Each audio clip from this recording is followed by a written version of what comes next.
This is Tia Marie. She had four babies. Oh my goodness, there's dyslexia for you. Recently, and I know some of you have watched the video on her and seen all the fun footage of her babies, and they all got adopted as well.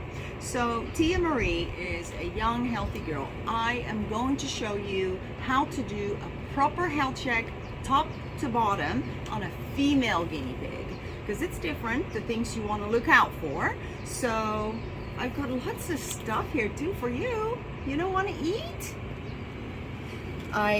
Good girl. I also have my little station here that has my eye wash pads, my styptic powder, ivermectin, which we use, a little alcohol for the tools to disinfect, some oil here, and Q-tips, which I will be using all of those at some point, either with her or with the boy video. So, okay, health check on a female. Usually I will start, you can come a little closer now. I usually just start by looking at them. I'm just looking, and I'm just looking at her face. I want to see her nostrils. I want to see that the lips are clean, that the nose is clean. I want to see that the eyes are not crusty, that the eyes are nice and bright. So that looks all good. Then I'll put her down and I will check the ears. The ears of a guinea pig can get really kind of dirty inside, and that is because they produce skin cells, and the dry skin cells kind of stay there, and you want to remove that. So if you have a lot of kind of icky stuff here, it's not necessarily you know, an ear infection. It's you know, just needs cleaning. So that is one of the things we do.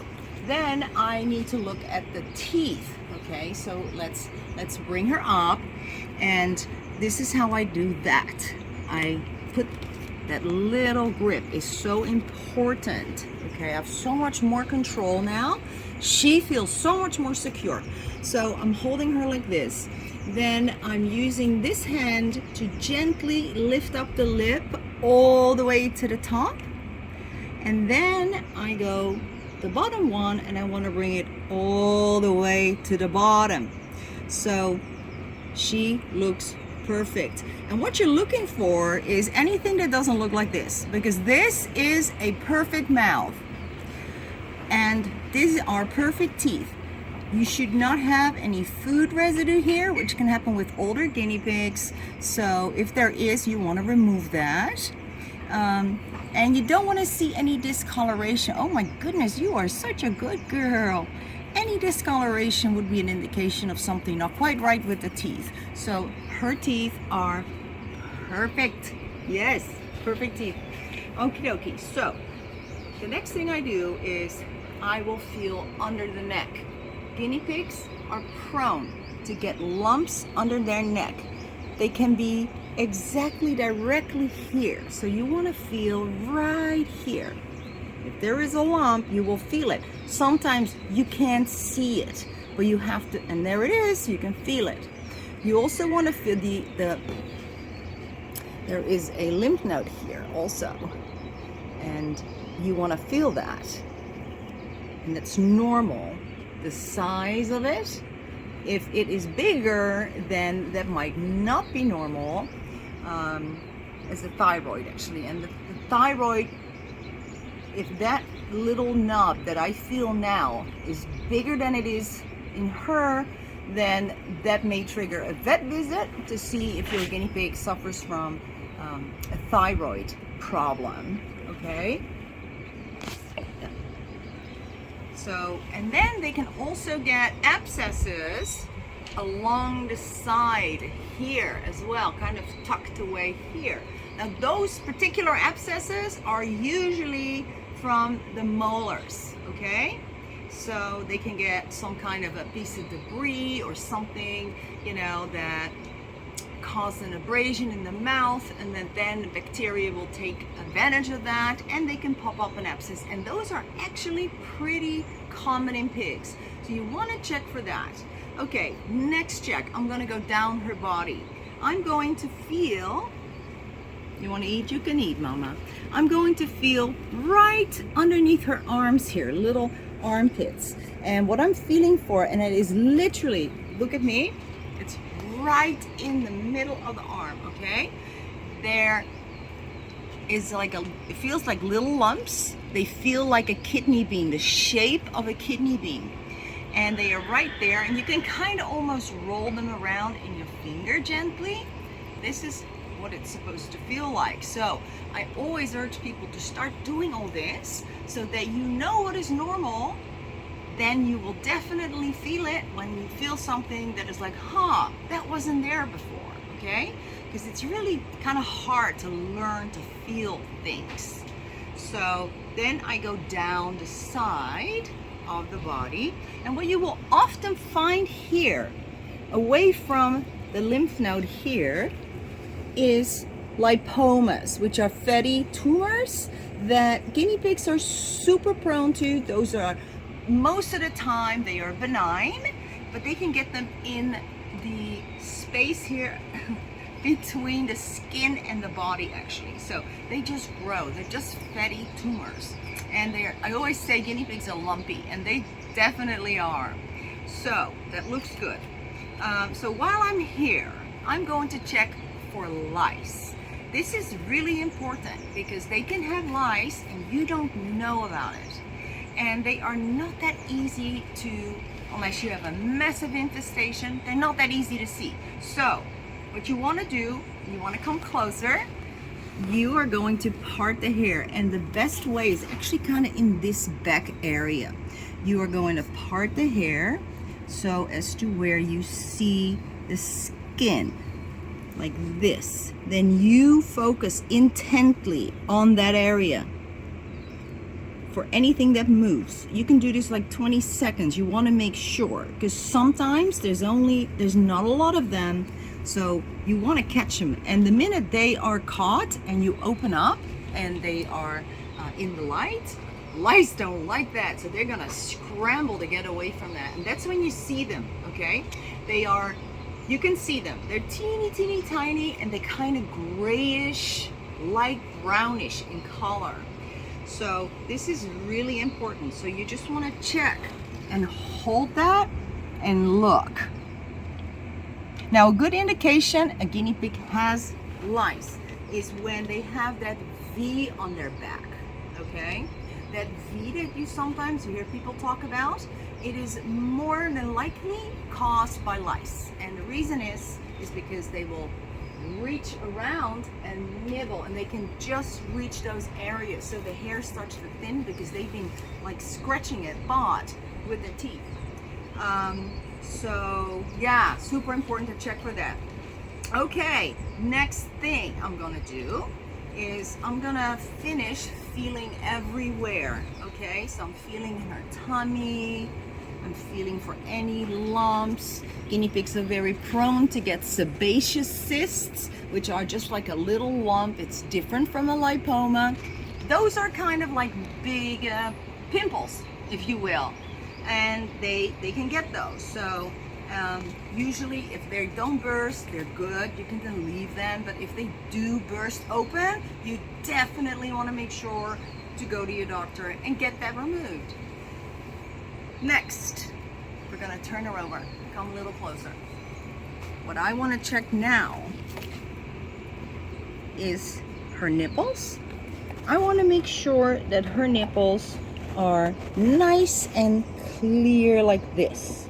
There is no crust on the nipple.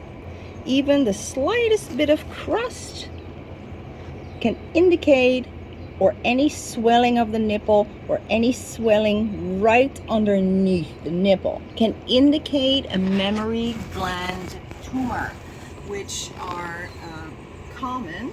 But also they don't have, just have the nipples that are really crusty and they don't have that lump behind it, then it is almost a 99% chance that the guinea pig has some sort of female reproductive issue.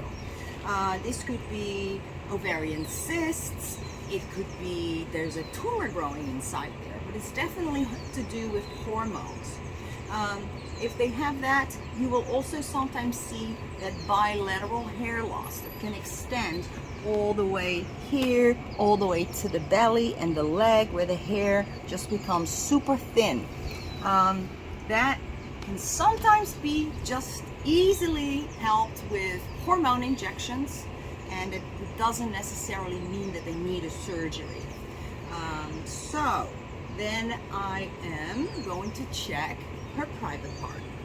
This is really important, especially in older ladies. You want to make sure this area is always nice and clean. And look how I'm holding her too. So I've got her like this, and then I'm just holding her and placing her gently in front of me so I can have a good look. So if it's a little dirty, there's something stuck there, you want to clean that up. Now, what is important in the older, especially older females, is this area right here. We feel this area for stones. Urethral stones that have descended all the way down to here are pretty common in guinea pigs, okay? And you can feel those. So you have to feel, and they happen quite a bit. Now, I'm gonna do her nails. Let's get my bluebell. They're actually on our wish list because we're running out a little bit. So this is what I like to do. I like to hold the guinea pig close against me. You probably want to come a little closer. Then I just lift up the leg, and I can actually place my nails right, see, each individual nail, and that gives me a lot of control. She's being very good, I must say. She really is being very good. Oopsie. Nail is a little sore. I didn't get it though. Okay. Now, if you make a mistake, there is this stuff, styptic powder, that you can put on if a nail bleeds, if you cut a little too short. As you can see, she's got kind of dirty nails. That means that someone in her cage or her has soft stool. See, they will step on it and then it will dry. And a normal poop, they're not able to step on it and it stays on the nail.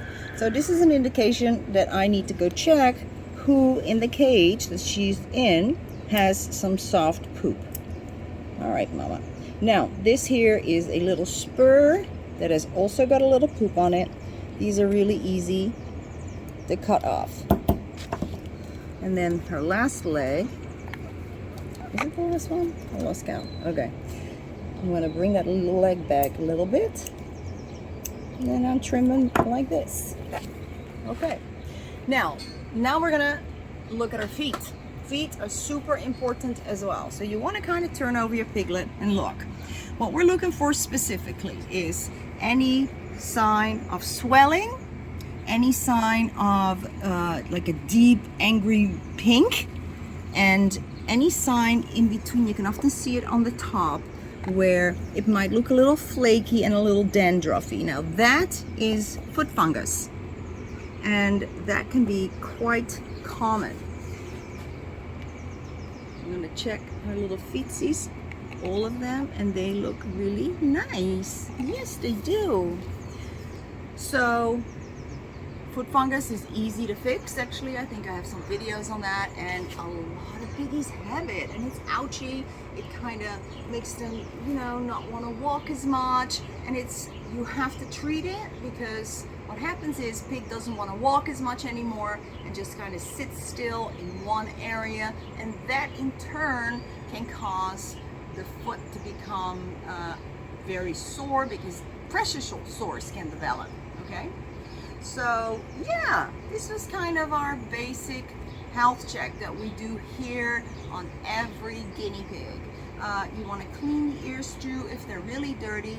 We just put a little bit of oil, and this is just like an avocado oil or an olive oil, just one little drop, and we're not cleaning the inner ear canal, it's just all the outside, because guinea pigs have so much like places in that ear, look at that, where all these little, I can always say, nooks and crannies in that ear that you want to, you know, clean. So we do put a little bit of that, then I give him a little bit of ear massage, and some love it. You like it too. You're closing your eyes. You're a very good girl. All right, then we get some Q-tips, and we are going to just take out the oil basically. Now she already has pretty clean ears, so there's not going to be a lot coming out, but this is normal and you want to clean this, okay? And go to the other side and her other ear. Yes, good girl. I know, it's okay. I use my thumb as leverage sometimes to clean up real good. And there we go. She looks really good to me. She looks really nice and healthy.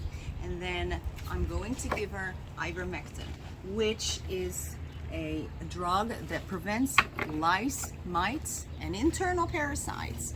And it's not an injection. We put it on the ear.